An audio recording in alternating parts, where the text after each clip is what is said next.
Amy Newman, who are you? Where are you? Why are you? What are you? What's going on? Ooh. Hello, everyone. I am proud to be a wonderful trans woman who has. I've heard sports before. I hear people have played the foosball and go local team, and me and my co-host James W. We do content at my channel at AV Newman, and we do skeptic content. Mostly go after the religious people who target us.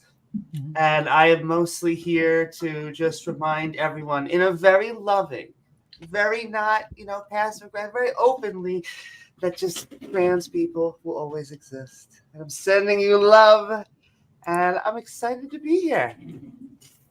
Great. Great to have you. And Phoebe J. Rose, what are you? Who are you? Where are you? What's going on? What's your channel? What's your sign? I'm shocked. There are trans people here? What? Yeah, I know. Amy, what are these trans people you're talking of? I mean, for goodness sakes. She says they exist, but I've never seen one, right? See, we're all virtually here. We're all virtual. But anyway, I am Phoebe J. Rose, and I am an internet activist in the world of Australian politics, sports politics, skepticism, and I'm the host of Transition Stories. I'm a co-host of the Transatlantic Sports Show, and I am also a co-panelist, not the host because that's Damien, of Let's Save the Governor General, where we talk about everything Australian up the wazoo. And we do specials and things, and we talk about nonsense, and I get on my soapbox about how bad Australia is, about trans people, and I have interviewed 3/4 of the other people on this panel on my show. So you should go check out my channel and check out those interviews, because, I have to have someone to look good against. And so with that, I'll introduce myself. I'm Stephanie Helms. I am a professional sailor, have been for quite some time, including the 25 years since I transitioned back in the Stone Age. And so today we're here. My channel, I do have a channel. I only need 4 more people to subscribe to my channel to get to 200 subscribers. Think about it. Just think about it. Anyway, enough about me. But we're here today to talk about trans women in sport, trans women and sport. And so my first question to all you all, just to throw it out there to get us going, is what is it about sport that captivates people's interest? Why this focus? Why is it? I so often hear people say, well, I don't really care about sports, but when it comes to trans women in sport, I just don't think that's right, because trans women in sport have an unfair advantage and all of this sort of thing.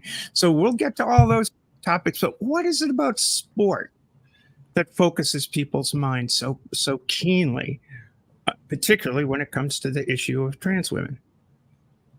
Because it's simple, and because there is a very deeply rooted vision that women's sports is inferior to men's sports. That's, in my opinion, that's the main reasons. Well, I could give you I'll give you the abridged reason as to why I think this is such a topic. It's because, well, sport is fantastic.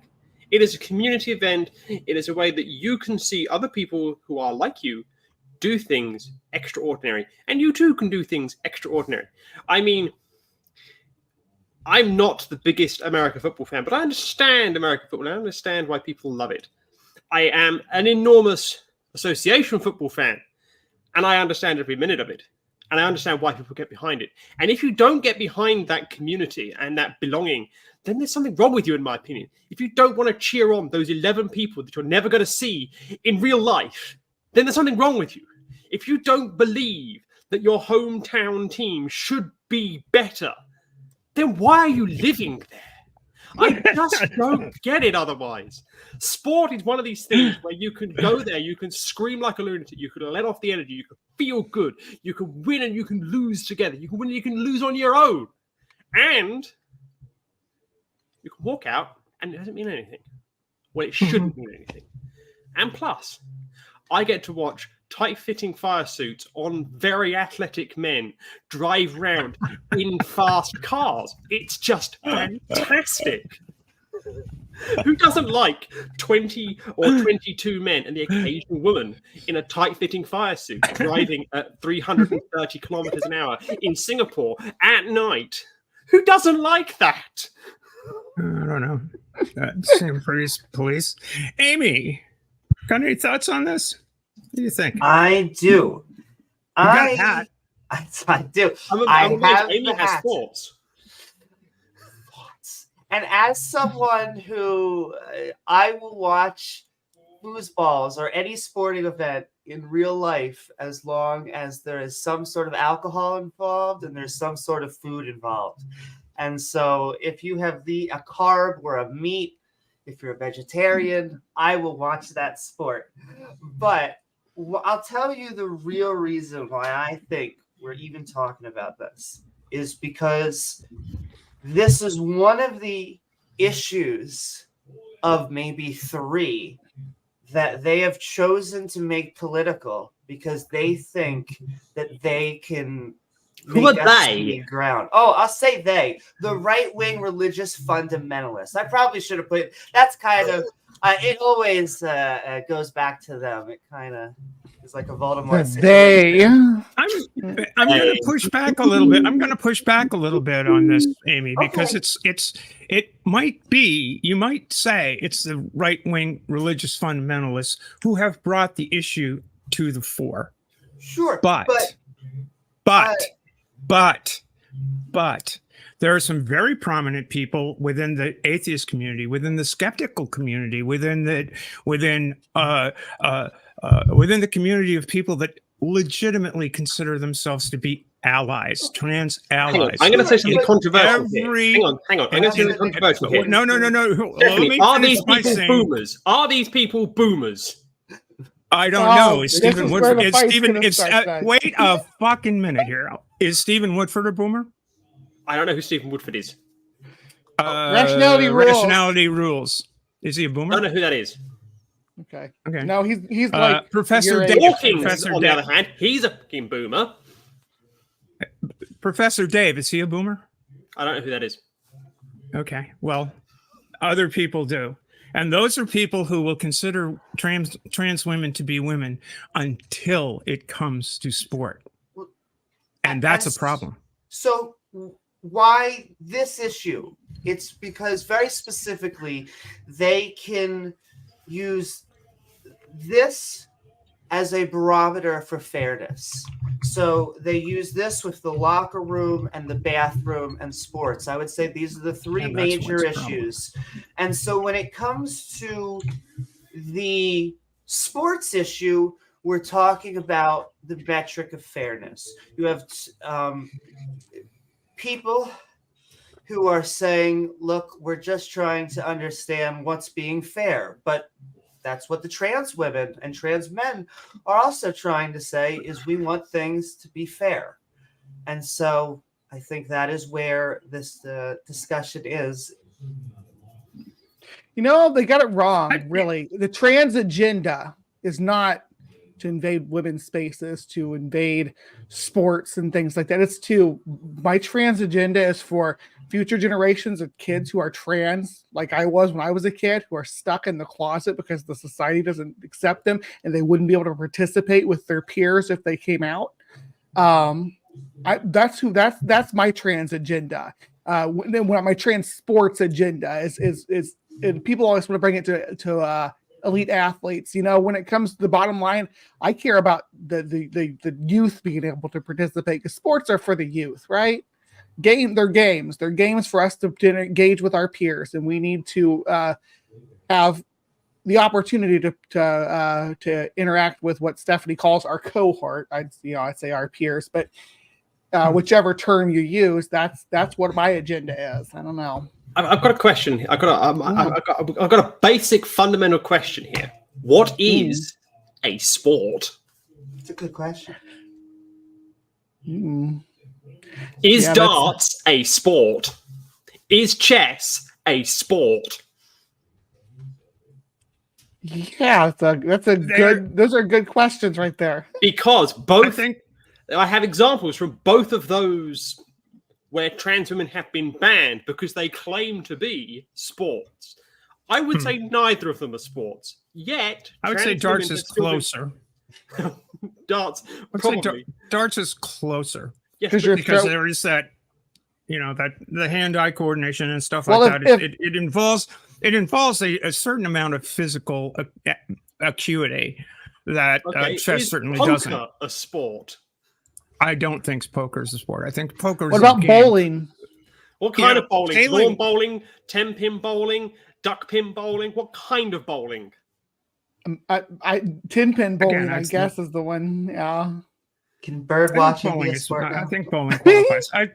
I think the difference between a game and a sport is a certain element of physical acuity that's involved.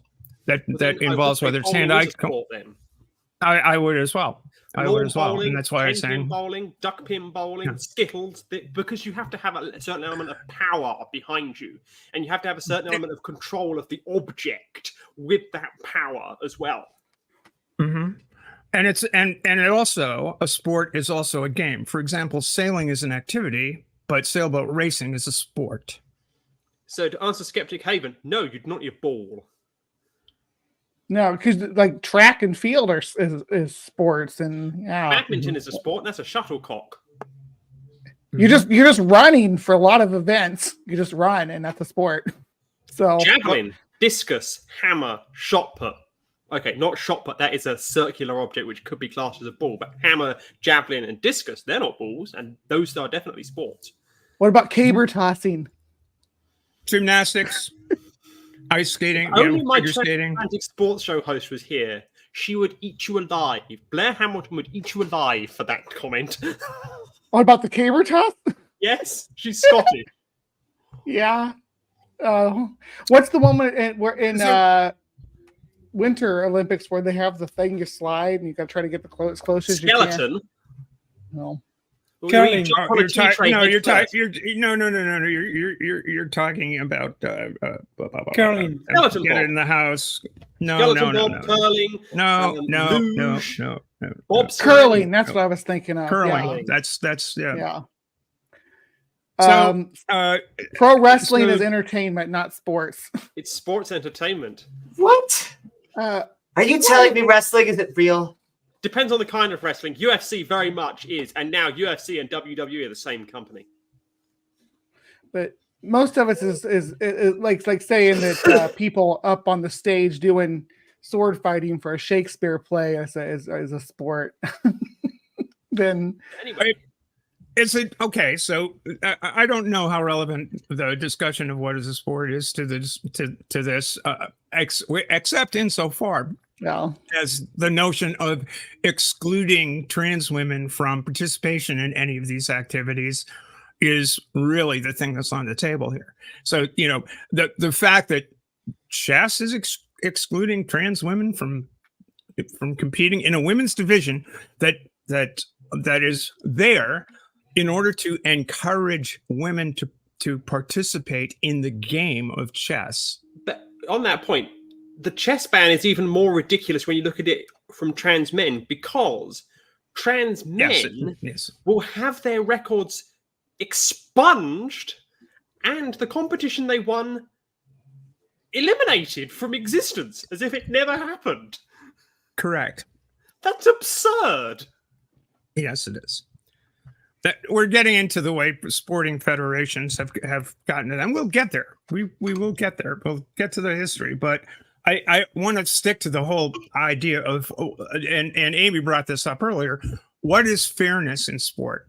Because I think that's where how do you get to fair when it comes to competitive athletic sport that involves that kind of physical activity that we're talking about? Sport is inherently unfair. From the very notion of that, it is inherently unfair.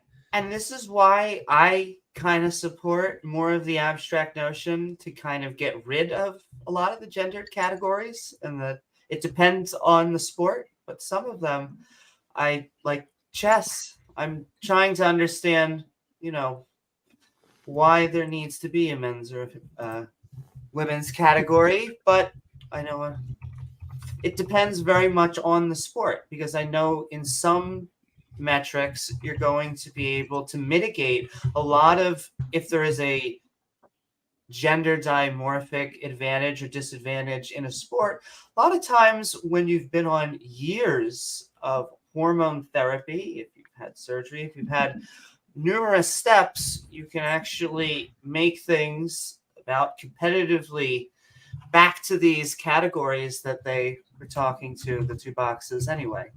So both of those things. And there's also something that bothers me, because when we have those discussions, people try to come to the argument that trans women have an unfair advantage because they went through puberty, and so they have more muscle mass and so on. And if you go to actual science says that women in general have less red blood cells than men. And so if you take this into account in all sports, like in soccer,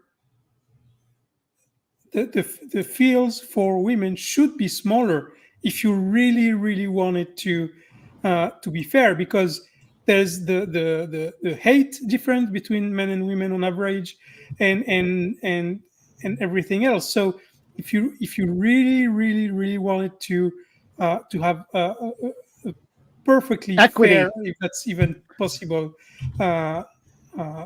But then but then with that, you then get into resources, and there's only so much resource that can go around. There was a notion in association football recently to have smaller goals for women's matches over men's matches. It was rejected because it would reduce the number of pitches and goals that were available to women, because they're using a different size, so therefore they couldn't use the generic goal that was available to men, so it would reduce participation in that way. And can I just piggyback off that point? Is it unfair that a man who is born smaller will have a much harder time in basketball? That he could work as hard as he can, that he could do certain things, that if people that have to pole vault, and that they have a shorter amount of body to go, is that an advantage? And sometimes, depending on the sport, it's going to depend on multiple different factors, many of which may not even have to do with sex, but actually just having to do with body type. So I say something here on that point. I am a motorsports nut, absolute nut. Give me motorsports until the day I die. I cannot, under any circumstances, get into a single-seat racing car. I am too tall. I am far too tall for a single-seat racing car. Nothing to do with being trans. It's nothing to do with the amount of work I put into it. I am physically too tall to sit in a single-seat racing car. And yes, it is unfair, but it's a reality, because I can't physically fit into the car to do the racing. At 6'4", 6'5", I'm too big. Lewis Hamilton is 5'7". Yuki Tsunoda is a little over 5'1". It's not unfair to have differences. Was it unfair that Usain Bolt won the 2012 Olympics because he was genetically better? Of course it was. Should he have been banned? Of course not. Did anyone care? No. Why? Because they don't care about those levels of unfairness and those types of unfairness. It's just this type of unfairness that they have honed in on, that they believe is an unfairness. But I don't think it's got anything to do with unfairness at all. It is infantilization of women and the fear amongst mainly cis men that cis men are that men, as they see us, trans women, are abandoning being men to be women, and that scares them. Well, we seem to have touched on a number of things that I did want to get to. Are all sports the same? I think we're answering that question. No, I think a lot of questions, as like Phoebe just said. For example, in my sport is very sailboat racing is very equipment dependent, and some body types are just simply unsuited to the equipment that is being used in the Olympic Games. The women's single-handed dinghy is the laser radial. It's got a smaller sail plan, same boat, same hull, but a smaller sail plan. And if you weigh a heck of a lot more than 145 pounds, you can't be competitive sailing that boat. You can't. So I know I'm maybe 30 pounds off of that. I might be marginally competitive sailing a laser radial, but one of my very good friends is a cis woman who weighs 190. She can't sail. She's an excellent sailor. She can't sail the boat. I mean, she's automatically excluded, and it's unfair, but that's the way the cookie crumbles. So sailing's different. Auto racing is different. There are all sorts of different things, which is why. Or at least partially why, aside from the fact that the IOC was sick and tired of being in the game of deciding who's a woman and who isn't, after almost 30 years of trying. Gender tests not included.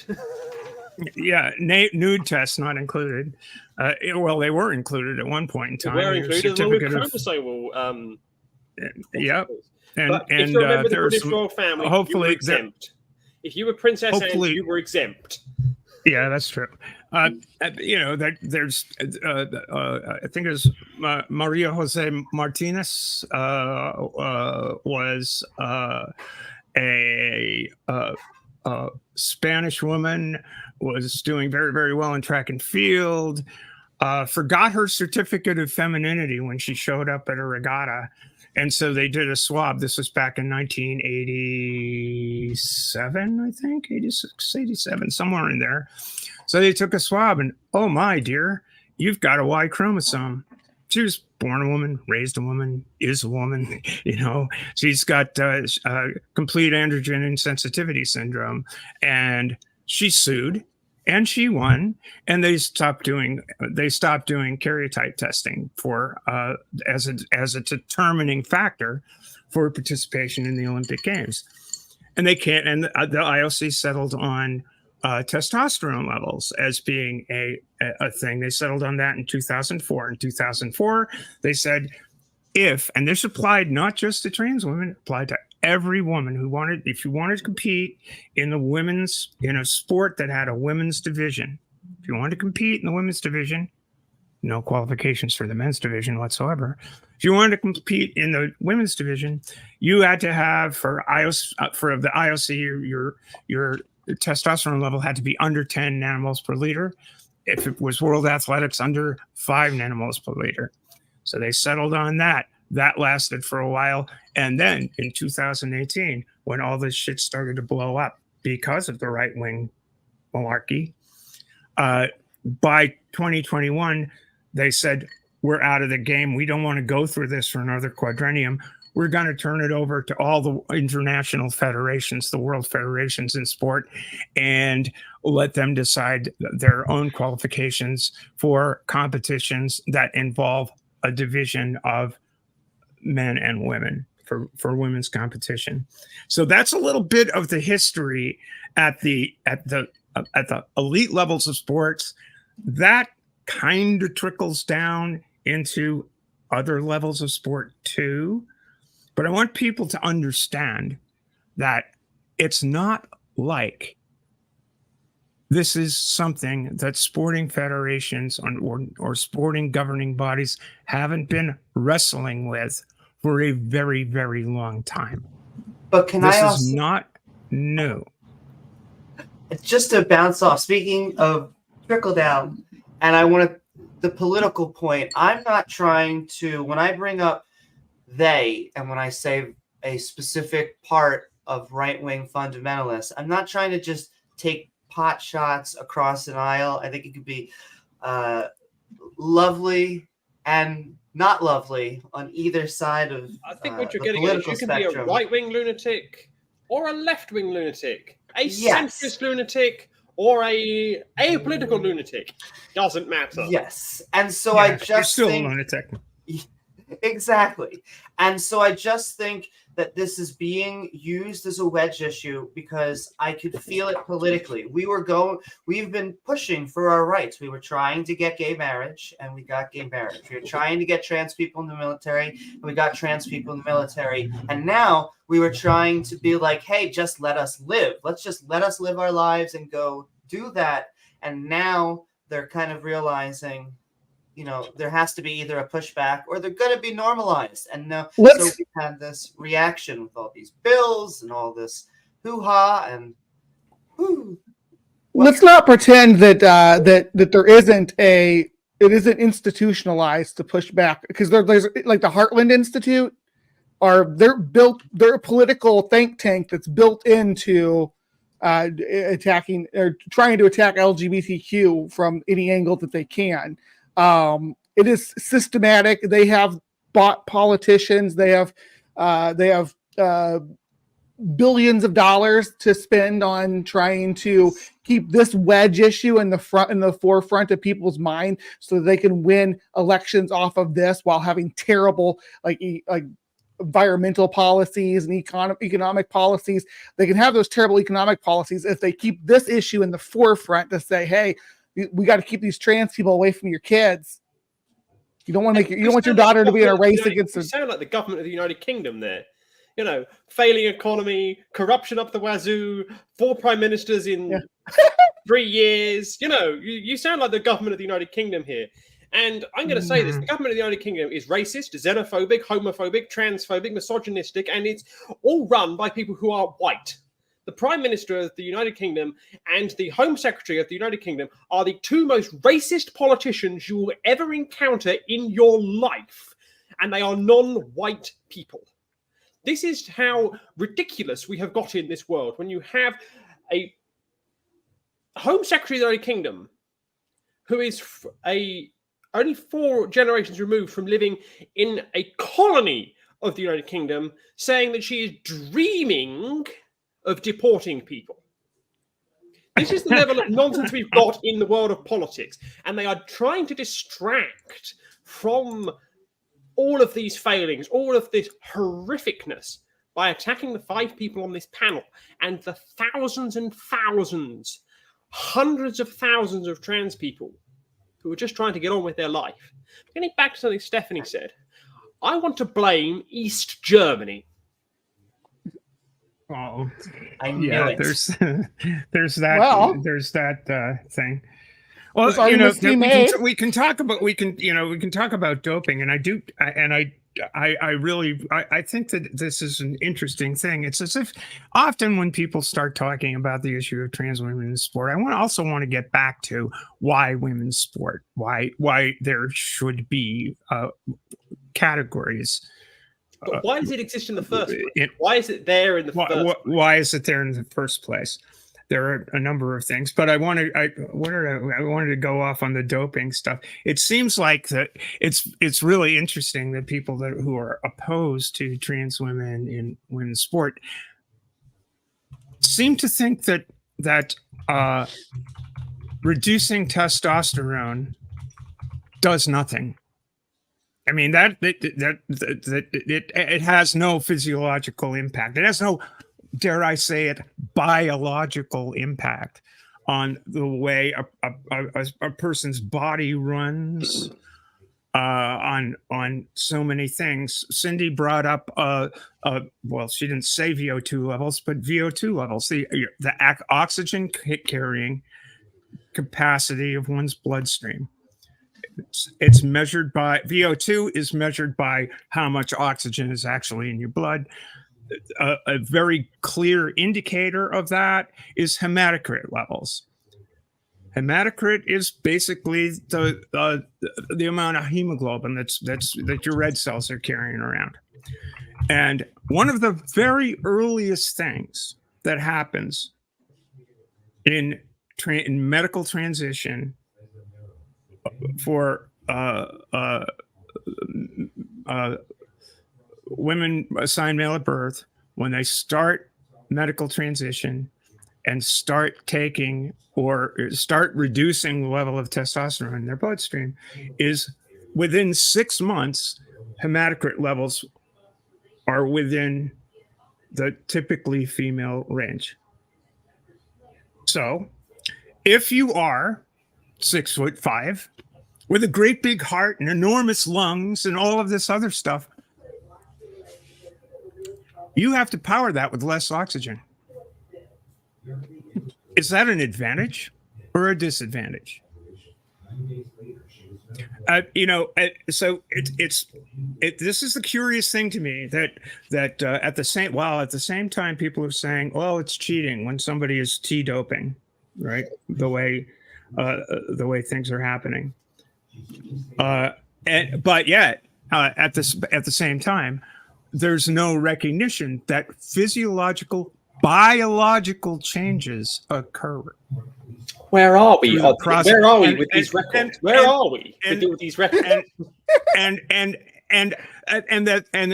the corresponding thing happens for trans men. You start testosterone, and your hematocrit levels are within the normal range, the typical male range of hematocrit within 6 months. But that doesn't count, because to most people, sports is about muscles. I mean, manhood is about muscles, and everything about being a transgender is you went through male puberty, so you have more muscles, and so you have an unfair advantage. You're describing something called the Dunning-Kruger effect here very, very well. You're explaining Dunning-Kruger very, very well. A lot of these folks apparently the strongest muscle is in their brain, and they don't have enough neurons up there. It's their jaw muscle, because they keep talking and don't know what the hell they're talking about. But I mean, getting back to what Cindy was saying, sorry to cut in here, but Cindy is demonstrating the Dunning-Kruger effect, because there is 3 things that spring to mind immediately. The first thing is that people make assumptions. People believe that Stephanie is now a ghost. People also believe, number one, that you know the answer already. Oh, look, a cis man equals a trans woman. Oh, look, a cis woman equals a trans man. That's number 1 on the Dunning-Kruger nonsense. Number 2 is that there is a presumption of guilt amongst federations and a lot of other competitors that trans people, such as trans women, are going to have an advantage, and that trans men will be at some form of disadvantage. And the third thing is they are pronouncing a verdict before they have bothered to do the research. Hilton and Lundberg should be fired out of a cannon for the idiocy that they have put in the mouths of sporting federations. That is one of the greatest examples of scientific fraud since Mr. Andrew Wakefield said vaccines cause autism. I have a shirt that says vaccines cause adults. Also, Emma Hilton, Tommy Lundberg, sue me and I'll happily see you in court. I'd like to come back to something Stephanie said earlier, because that's a point that I try to bring to the discussion, because it's never raised. It's the disadvantages we have by being trans in sports. Like, besides all the physiological aspects we talked about so far, there are a lot of psychological aspects, like what happened when you go through your transition and you lose your family and everything else. You lose your job, and so all this psychological aspect is never mentioned. And we know that psychology is very, very important in competition. Like all very top athletes, they all have mental coaches. We know how impactful it is, and that's just one aspect. I mean, I took, I don't know, 20 kilos when I started taking hormones, and I haven't managed to lose them since. So that impacts my ability to practice my sport. And even for those who manage to get rid of this, it's still one more hurdle that the other ones don't have to deal with. So yeah, I want us to speak more about these disadvantages. Every time that I talk with someone about like a steroid type of issue, what normally starts is that they focus first on male to female, because for whatever reason that they put us in the shine, and we talk about trying to get rid of testosterone and talk about estrogen. But then when we also flip it and we talk about trans men, and I ask, well, where are they supposed to go? I often get, well, they're basically doping. And so by the time you are done speaking with them, what they are in essence saying is trans women, trans men, doesn't matter what kind of trans you are. If you're trans, you should not be in sports. And I think that there has to be some way, because the big point I get when I talk about, just do away with gender sports, you go, well, hey, there's women who get scholarships out there. Are you saying you don't want women to get scholarships? It's like, well, no, I want women to get scholarships. I'm not trying to take that away. I'm just trying to figure out solutions to a very complex, nuanced subject that I think we just have to wrestle out and sometimes deal with on a sport by sport issue basis. It's so hard to tell if people are sea lining or if they're being genuine in those conversations, though. It just when you're talking about where you draw the line on people on hormone treatments. Anybody who's on birth control is on a hormone treatment. Yeah. Take pregnancy, for example. Pregnancy raises red blood cells. There was a scandal, I can't remember which nation it was, but there was a scandal where one nation would encourage female participants, particularly athletes in endurance events, to get pregnant, carry the pregnancy for 3 or 4 months, have a termination because it would raise your red blood cell count. That's the level of ridiculousness that some of these federations go to. It's also incredible that some of the world's biggest dopers, Russia, for example, are always the first to ban trans athletes.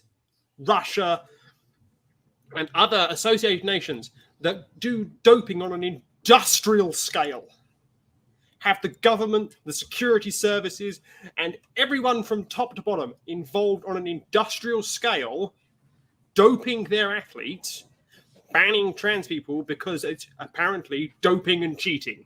The hypocrisy is not lost on me.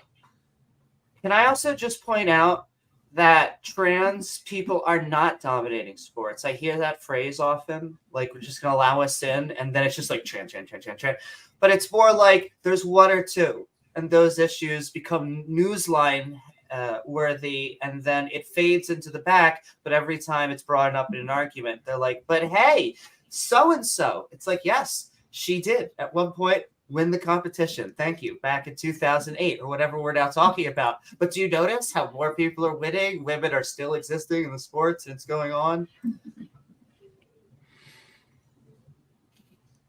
Steph, I can't hear you. Oh, I think you're muted. A different type, because it doesn't have the mute. Yeah, you're muted on maybe. I am. I'm muted at home here. Yeah, there we go. Are you I lost wanted for to words? touch Are on you speechless with what we're saying? Are you no, speechless? no. Shut the fuck up. I'm sorry. Get out of town! Go on, out! Scram, you scram! Scram. Get out of here! I want to touch on something Amy said, which is about do you want to see women lose scholarships? No, I want to see all women be able to have scholarships. Wow, man. And that includes trans women. That includes trans kids. I want trans kids to have the same opportunities as all kids have to participate as who they are, where they are, when they are, with their cohort. I want them to be able to lead the kind of full lives we would wish for all of our children. And I think it's indicative of how people go off the rails when it comes to this issue, because even people that say trans women are women, people like Woodford, people like Professor Dave, all of these people, I'm an ally. I'm your ally. Trans women are women, except when it comes to sports, except in that one area. And do you know what happens after that? Well, if we're not trans women in this area of human activity, in this area that everyone else has access to, if we're not women there, are we women when we go take a shower? Are we women when we try to use the bathroom, to use public facilities? Are we women here? Are we women there? You can't be intellectually honest and argue that in one area of human activity, trans women are effectively barred because they are men. And that is what they're saying. That is what you are saying, Stephen. That is what you are saying, Dave. And you're not saying it on the basis of the science. I will show you some science. Hold on a second. Let me just put this thing in there. Can we put this? I'm trying to share this on the screen, and I don't have a way of. Yeah, there we go. Transgender women athletes and elite sport, a scientific review is in the British Medical Journal. I'm sorry. This is the Canadian Center for Ethics in Sport. Now, let me say something about CCES. They are Canada's anti-doping agency. They're like the Canadian subsidiary of WADA, the World Anti-Doping Association. They're the people that say, "Oh, you're cheating. Get the hell out of town." They did a literature review of everything published between 2011 and 2021 on this subject, inclusive. And by the way, they have quite a little takedown of Hilton and those guys. Hilton and Lundberg. In there. Hilton and Tommy Lundberg, and Lundberg. Scientific charlatans. Yeah. Well, anyway, they conducted this review, and their key findings are really quite astonishing. They're not really astonishing. They're not really surprising. They're basically saying there is no ethical reason to bar trans women across the board from participation in athletics, with certain caveats. But there's no reason to do that. So there's that, and this is a review of all the literature. There's another. Let me share this stat tab. This is. Get back to this thing here. Oops. How come it's all grayed out and crazy?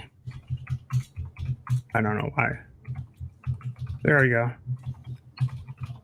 Effect of gender-affirming hormones on athletic performance in trans women and trans men. Implication for sporting organizations and legislators.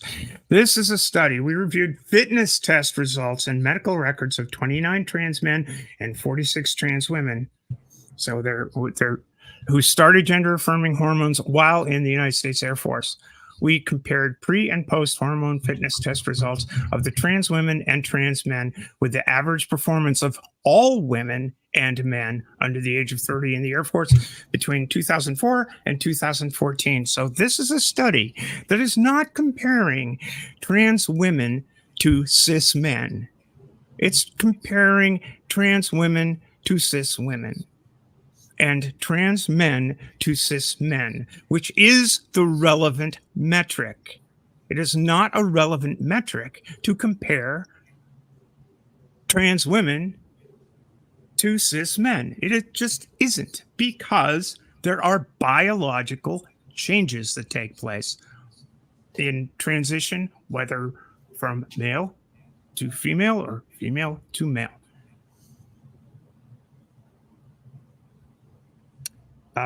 Summary.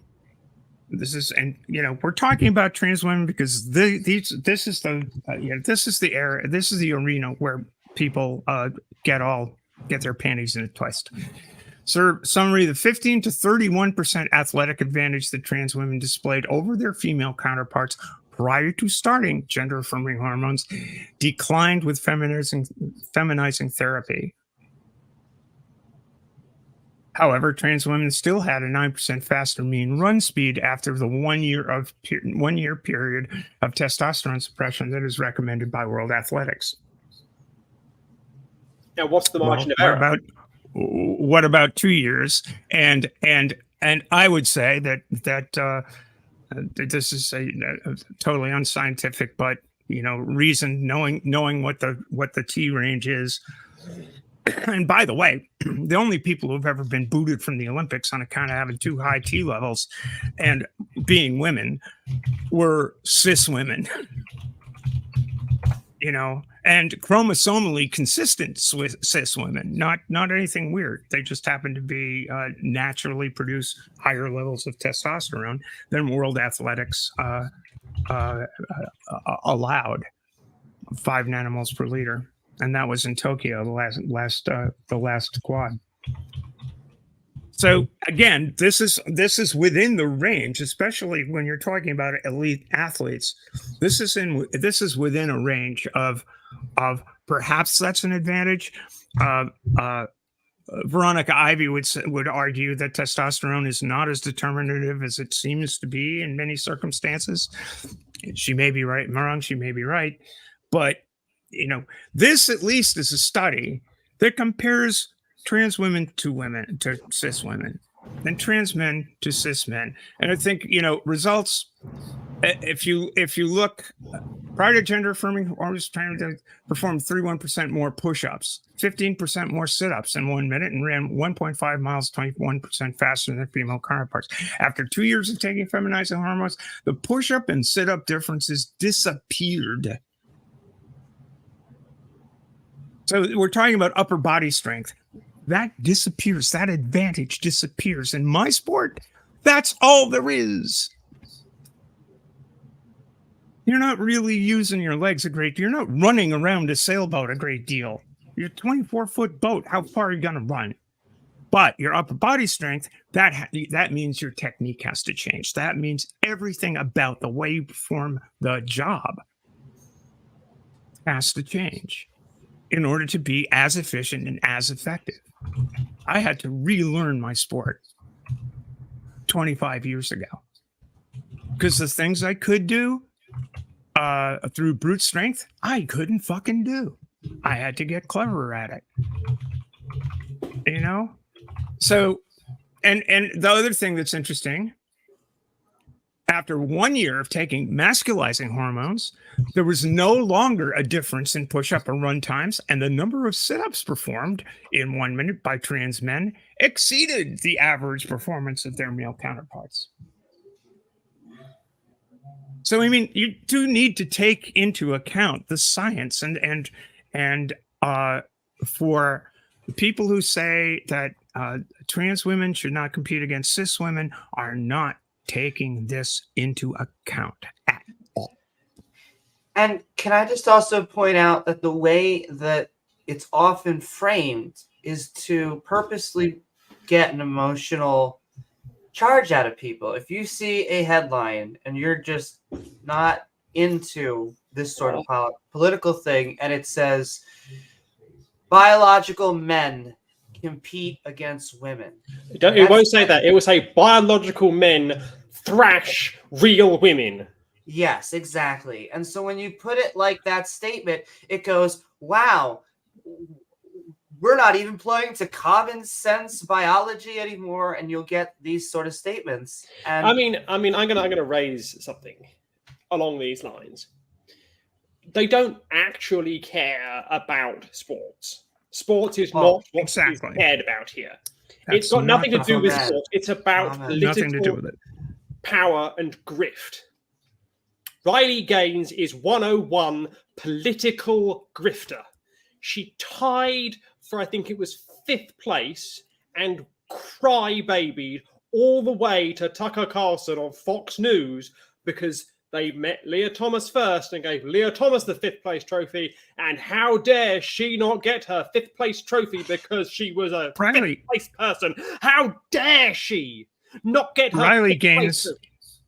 Riley Gaines is on tape saying that she had no problem with Leah Thomas. Of course. Until she discovered that she could make some pretty good coin. Yeah. And then she goes on Bill Maher, and that lovely guy starts asking how big Leah asking persistent her to describe, tasking her many times to describe Leah's endowment.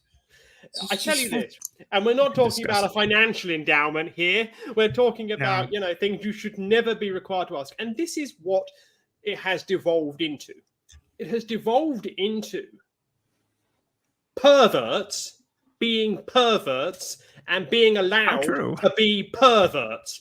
People like Bill Maher saying, now then, did you get a good look at the Todger? Because if you didn't, you're not doing what I would have done because I'm a pervert. That's exactly the whole time she's trying to talk about and I'm not coming to Riley's defense and anything, but she actually tried to deflect away from that topic, and he just kept pushing her. Describe that cock. It was literally the words that came out of his mouth. He kept saying, describe the cock to me. I want you to describe it. It's like, what is wrong with you? Would you ever hear any other athlete come onto a talk show and somebody's like, so the competition, you were in the locker room with them. What's their genitals look like? When that would have ever happened, except for to a trans woman? Can you show me pictures? Oh. Yeah, I need to see. I need to compare. Did you get like a ruler out and go, yeah, look, it was this big. No, it was this big. No, it was this. No, of course you didn't do that. But the right-wing, detritus-filled talking heads on the particularly right-wing are obsessed with what is in trans people's underwear, whether you're a trans man, non-binary, trans woman. And if you watch my show, you can find out what Amy said on that. But there you go. That's a random plug. But there you go. But that's the only context, is when it's voluntarily given in a context where someone feels safe. Never, ever ask, how big are your tits? Have you had the operation? Or can I see your Todger? If you do that, you have excluded yourself not only from the political arena, but from humanity itself. How many times would you do that for anybody else? I mean, really, seriously, is that what you're really going where you really want to go? I mean, I demand to know what genitals you have. It's my right to know about what's in between your legs. God dang it! Here's the thing, Bill Maher. I will show you mine if you show me yours first. And you do it on camera. I'm pretty sure I know who's going to laugh. And to slow music. But here's the thing, though. They don't care. They don't care about the answer. All they care about is inflaming people. That's right. It's just inflaming people. Fox News is brilliant at it. And they just inflame people. They're substance-free, inflaming people, and that's not coming from the news side of it. That's coming from the opinion side of it, of all these places. So they hire these opinion heads. Sky News Australia, Fox News in the USA, GB News, Talk TV in the UK. They are just there to inflame people against the existence of trans people because they can't get their voting base agitated enough to elect politicians who want to destroy society from the ground up. Yes. Hey, I in want to fact- break. I oh want no, go Sam. Well, if you're I want to break in that. for. I want to break in Okay. for just a second and let Skeptic Haven do a little bit of promotion for Skeptic Haven, folks. If you're watching this and you're enjoying it, we have people to thank, and you know, Cat, roll whatever you got to roll, and you know it's. Join us for our Halloween special, a fundraiser to help Skeptic Haven become a charity organization. Skeptic Haven provides a healthy community and safe space to its members. In addition, producing shows that provide informative videos highlighting science, religion, and current events, both domestic and abroad. Please join us the evening of October 28th for our first Halloween fundraiser to get funds for our 501c3 and other expenses. We have many well-known YouTube content creators coming on. Come join in the fun. Are you ready for the show? I am, Ready for the show? I'm on the show, damn it! I'm on the show, damn it! I'm ready. I'm ready. I'm on ready. it. I will be there. Well, I'm not on the Halloween show. I'm on this show. All Wow. right. We So can see I about wanna- squeezing you on the Halloween show if you want. Well, that I wanna- depends on whether I'm worthy enough. I really want to get back to the topic of why women's sport, and I've got a few thoughts on that. I've got a few thoughts on the issue with as it relates to my sport. Okay, and Okay, one for of those the of you who most- don't know, what is your sport? I'm a sailor. I'm a professional sailor. I am a Category 3 marine industry professional. I'm a sailmaker. It's what I've done my entire life. And what size do you skip or crew? It depends. I mostly sail one design boats, but I have sailed some offshore boats and competed in offshore races as well. Last weekend, I qualified for the 2024 J24 World Championships in Seattle. And I'm really freaking stoked about that. I've been to 3 worlds, and I really hope we can travel from Maine to Washington State. We'll see if my boat owner is up for it, because How do he you writes get the a boat checks. from one side of a continent to another without sailing You it hitch there? it. You hitch it to the F-150 and go. America's favorite vehicle, the F Series. Yeah. or the Dodge Ram or the whatever. And Nobody you just uses go. Dodge anymore. That's like saying, Yeah. I bought a Chevy. They're the best of the big three. It's like, nah. Yeah, I'd rather push a Chevy than drive a Ford, as some people would say. But whatever. Yeah. So there's that. That's my sport. And Congratulations. And it is and sailing has been traditionally a very male dominated sport, and women have been pushed off into the background traditionally for many years, and that started to change. Well, I can think And of it one started- woman who wasn't and- pushed into and the it- background. Ellen MacArthur. Ellen MacArthur was pushed into the background. Dawn Riley was pushed into the background. Dawn came after, just a little bit after Ellen. But Ellen was a breakthrough person. Tremendous sailor. Sailed solo around the world. And she's a small, she's a rather diminutive person, but absolutely full of energy and fire, and a brilliant sailor. Dawn Riley similarly raced around the world on Maiden and was the skipper for Mighty Mary in the 96 America's Cup Challenge, and almost made it to the finals, but not quite. My mentors in in the sailing world, Bonnie Shore, Rolex Yachtswoman of the Year, Betsy Allison, Rolex Yachtswoman of the Year.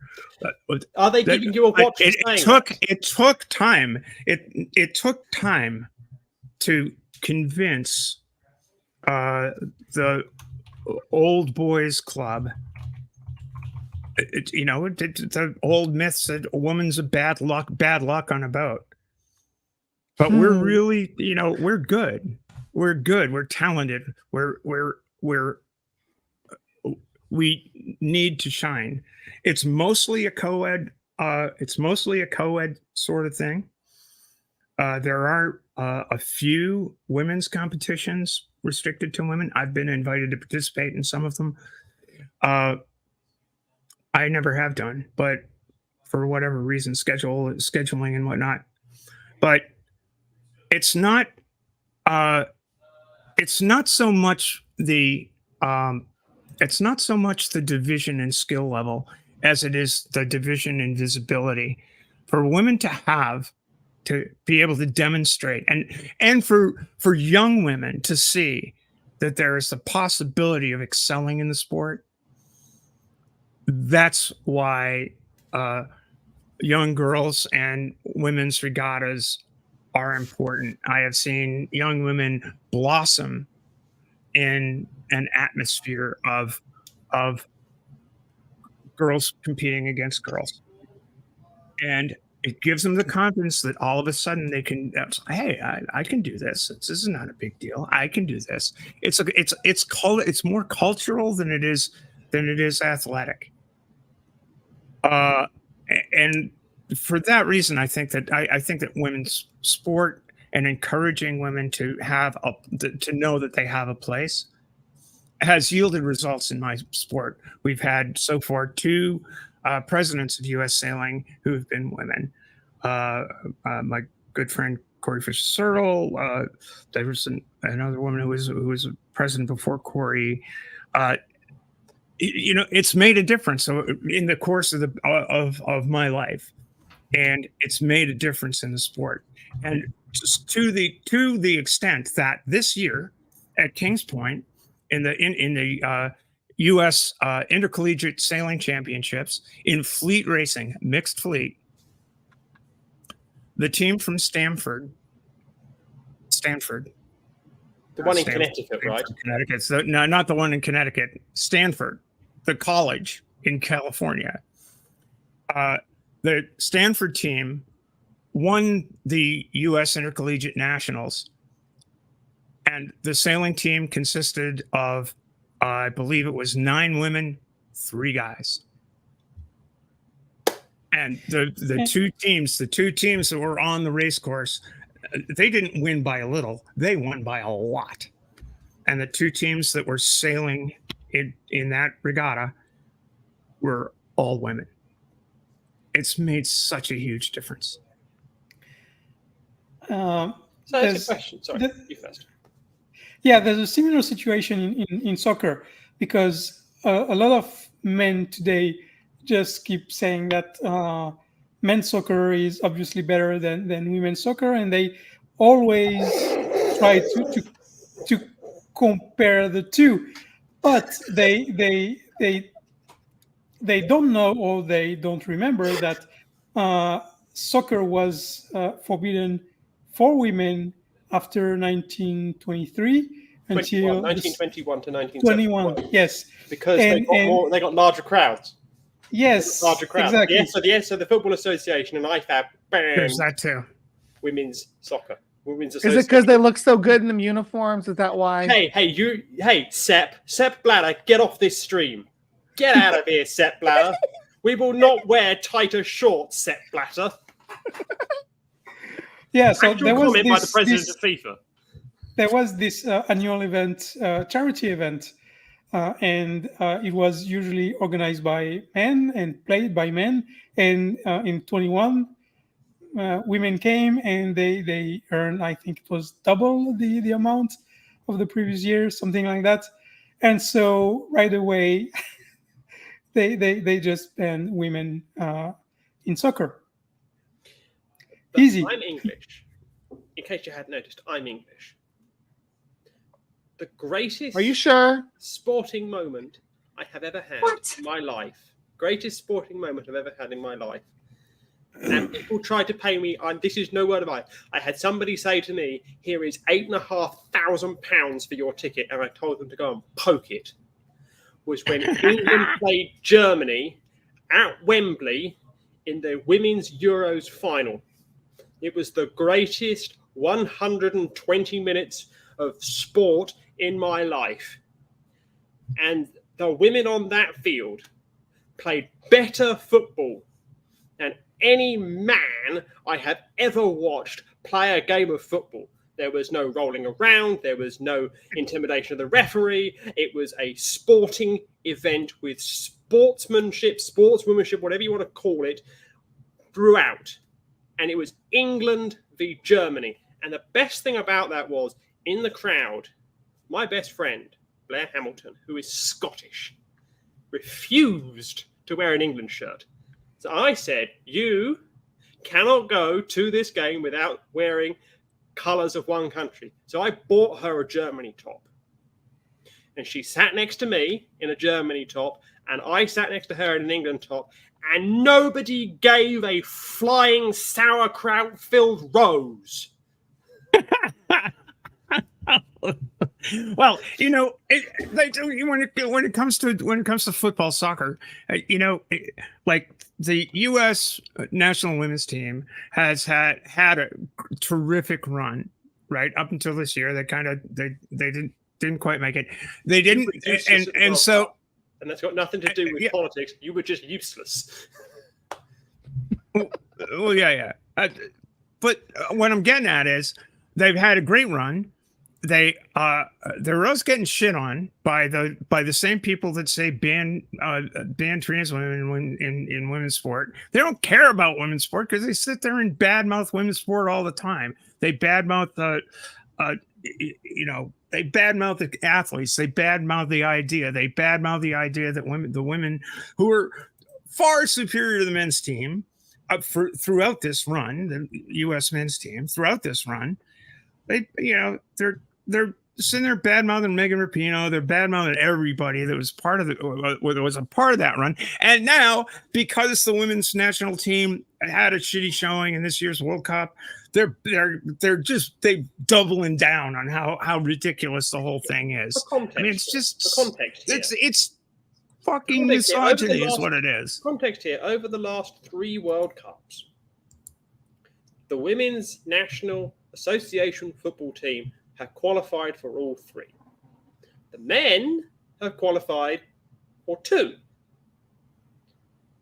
And out of those 3 World Cups, the men got to the quarterfinals in the 2 they were in. And out of the 3 the women were in, the women won 2 and got to the quarterfinals of the 3rd. Right. You tell me, you right-wing reactionary, leave it to Beaver, 1950s were better than today, idiot. How, up until earlier this year, it was acceptable to pay the women's team significantly less than the men's team.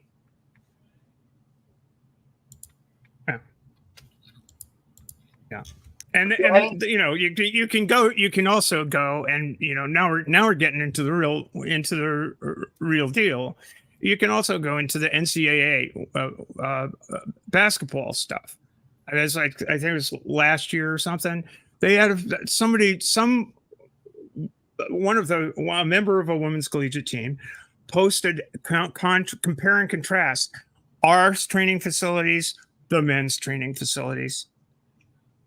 I mean, when you want to talk about advantages in sport, men get all the advantages in sport. And I think whether it comes to funding, whether it comes to training, whether it comes to anything, men get the advantages. I think this is what it boils down to when we tie it back to why the 5 of us are here to begin with. Those cis men who are screaming and shouting fear they are next. If they see a trans person move across the divide and go, we had it good when we were pretending to be men. or pretending to be women, or whatever you want to use. I use that language as an exemplar, not as a universal. And they then see just what the other side has got. And then trans people turn around and go, what on earth is all of this about? Why are we allowing this to be acceptable? And they've seen the other side, because it's apparently supposed to be some secret that men get better things than women. But we know that to be true in a lot of walks of life. And these talking head reactionaries are scared that their ivory tower is going to crumble next.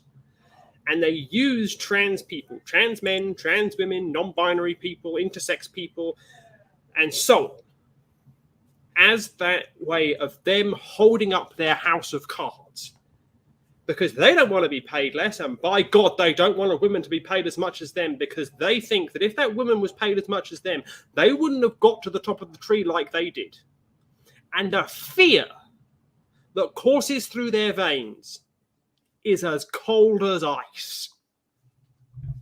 I think you give them too much credit, because that's a very, very long reasoning that I'm not sure many of them are capable of. I don't say they do it out of a reasoned position. It's instinctive. They are like a caged animal worried that they're going to become extinct. But can I also give 2 reasons why it's really not about women? Number one, I'm always like, all right, you are a big women's advocate. I had no idea you were a feminist this moment now. So congratulations. But, you know, you're trying to defend women's basketball. Can you tell me your 4 favorite, you know, players out there? Who do you really root for? What's your favorite team? And the answer tends to be transgenders don't exist. And you're like, oh, I didn't know that was a team. Fantastic. Yeah. And so you then move on to, oh, no, were you about to say something? And then you have basketball, where, as someone brought up, you see what happens when biological women who don't look like the atypical women are treated. Let me tell you, the number one joke, you know, this is just the live chatosphere of the internet, but they generally say, hey, why is a man playing in a woman's sports? This is what they do to the women they're trying to defend. Remember, these are the biological women, born biological women who are tall and just don't have a lot of the features that they associate with femininity. And generally speaking, they view them as pariahs. And I mean, take Brittany Griner. The number of attacks yes, on Brittany Griner's existence, appearance, her relationship status, and everything else had nothing to do with the fact that she was a political pawn. Oh, indeed. And yet we get people that, you know, I've seen people who say you should have kept her in Russia where, you know, other gender belonged. But I'm happy to have Brittany Griner not only back here, I'm glad that she is playing back in sports and getting championships. And I just have to say that go local team. And yes, so those are 2 main reasons. I want to thank everybody for coming on the panel today. We've got to wrap this up right quick. I want to say some thank yous to patrons of Skeptic Haven: Sidney Davis Jr., Eric Gonzalez, Rion, Deneen Murphy, Dan D, Michael Weissman, Kathy Cotton, Cindy Plaza, right over there. Let's see who else we got. Aaron Colson, Phil Calderon, and Amanda McLeod. And please don't forget. You forgot Sunny. Oh, I forgot Sunny. Oh my God. Shell. That's Sunny Shell, who's I hope she starts feeling better soon. Anyway, yeah, that too. And don't forget to check out our other shows on Skeptic Haven. Secular Soapbox on Wednesdays, Thursdays the Sunny Spot, Saturday the Global Atheists, and this show right here, Women Atheists Unload and Let's Talk. call-in talk show on Sunday. So think of some good questions and call us up. Anything you guys want to say as a takeaway? Got one thing I want to say, but you guys go first. Let's go round the horn, shall we? Round the horn. All right. Great. Well, I had this was a delightful conversation. As I was talking about some serious issues. And obviously, the five of us aren't going to solve this conundrum that our community faces on a daily basis in an hour. But it was nice to hear a perspective from people who are knowledgeable in the area and actually look at some real research that's been conducted recently. So thank you, Stephanie. Yeah, I haven't been here on the show for a while. I have some issues I'm trying to solve. But yeah, it was good to be here. Good to see everyone. And I hope we'll see each other again soon. Hope so. Amy?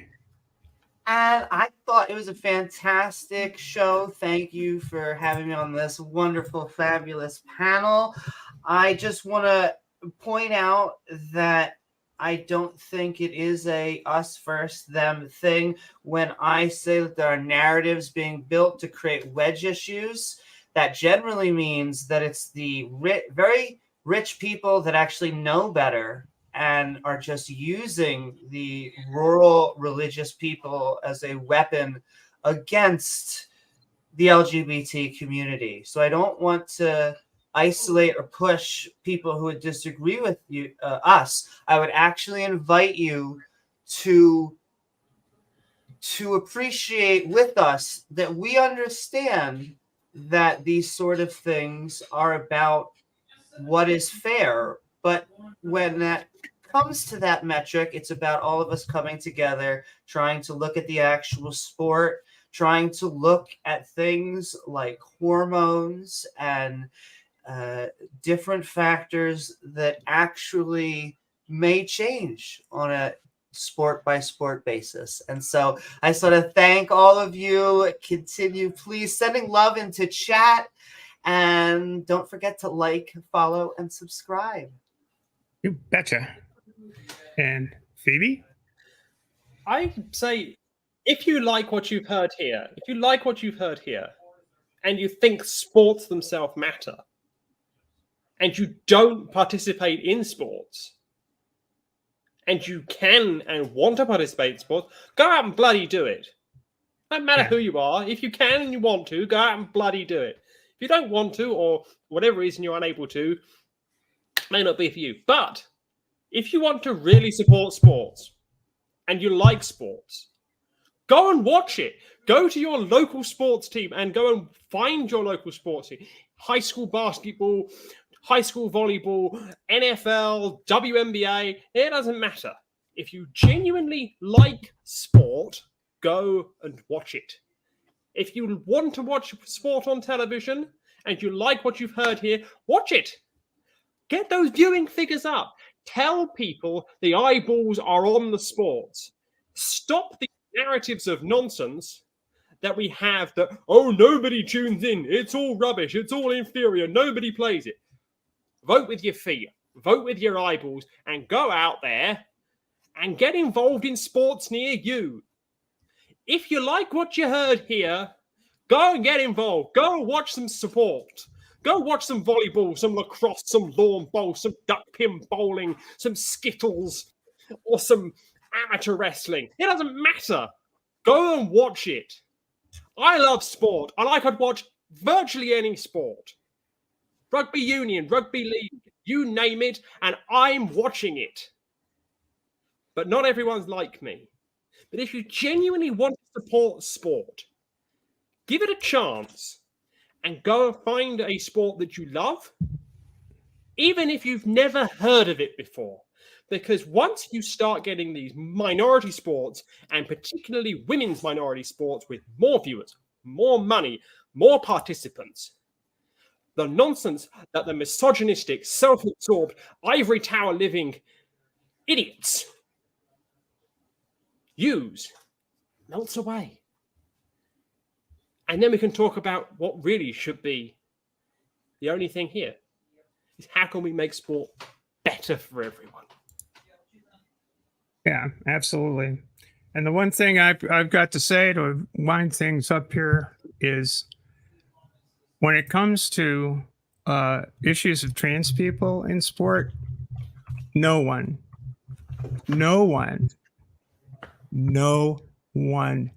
ever has transitioned in order to win a sporting contest or a stupid pickle dish. That's not why people transition. It isn't. And for people to think that the process any trans person goes through is easy, they've never met a trans person. Sport is only part of our lives. It's an important part of my life. It's been my living. And I always get a little bit disappointed when people say, well, sport doesn't mean anything to me, so it's not really an important issue. It means something to the people that are involved with it, the people that it touches. And to objectify those people and to basically say, well, you know, your thing doesn't matter, is to basically say you don't matter. That just makes me sad. Have a little more empathy out there, people. No trans person transitions to win a pickle dish. Forget about it. That's all I got.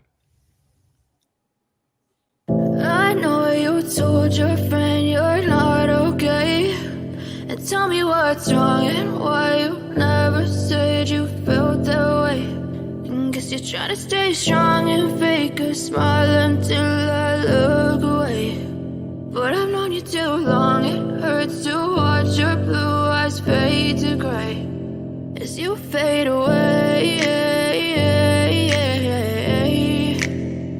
As you fade away. Yeah, I'm about to fade away, 'cause every time I wake up I feel like it's Monday. Something's going wrong with all the chemicals.